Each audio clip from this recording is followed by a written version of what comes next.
Decision making से related fifth example है यहाँ पे, Abhijit is a commerce graduate with 72% marks in graduation and 59% marks at CAIB examination.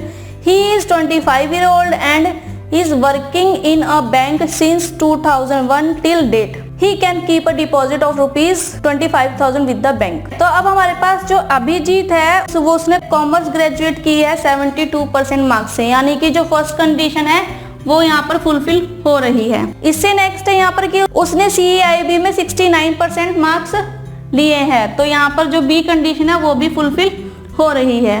Next है यहाँ पर कि वो 25 ईयर ओल्ड है, तो यहाँ पे जो डी कंडीशन है वो भी फुलफिल हो रही है क्योंकि 24 to 30 के बीच में है उसकी age. And he is working in a bank since 2001 till date. अब वो बैंक में काम कर रहा है 2001 से, ठीक है, लेकिन हमें मेंशन किया गया है कि उसको 1 ईयर का एक्सपीरियंस होना चाहिए फॉरेन एक्सचेंज डिपार्टमेंट में किसी भी बैंक में। यहाँ पर अब फॉरेन एक्सचेंज डिपार्टमेंट में नहीं है लेकिन किसी बैंक पे वो वर्क कर रहा है। अगर हम इसका एक्सेप्शनल केस देखें तो एक्सेप्शनल केस है कि वो उसको 4 ईयर का एक्सपीरियंस होनी चाहिए किसी भी बैंक में। अगर उसको 4 ईयर का एक्सपीरियंस है किसी भी बैंक में तो हम उसे चेयरमैन की पोजीशन के लिए रेफर करेंगे, ठीक है। तो यहाँ पर जो सी कंडीशन है वो फुलफिल नहीं हो रही, लेकिन जो एक्सेप्शनल केस है वो इसका फुलफिल हो रहा है, ठीक है। He can keep a deposit of rupees 25,000 with the bank, यानी कि जो ई कंडीशन है ये भी यहाँ पर फुलफिल हो रही है।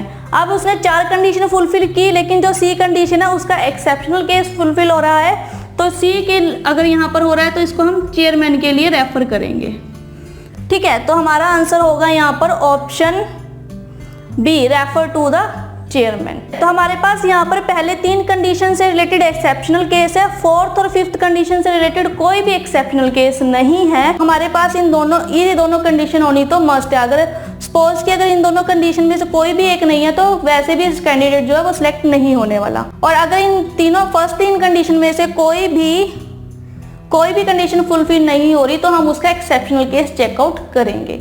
अगर एक्सेप्शनल केस में वो कोई कंडीशन को फुलफिल कर रहा है तो वो जो कैंडिडेट है वो किसी भी पोस्ट के लिए रेफर हो सकता है, ठीक है। और अदरवाइज अगर एक्सेप्शनल केस को भी फुलफिल नहीं कर रहा तो वो किसी भी पोस्ट के लिए यहाँ पर सिलेक्ट नहीं होगा।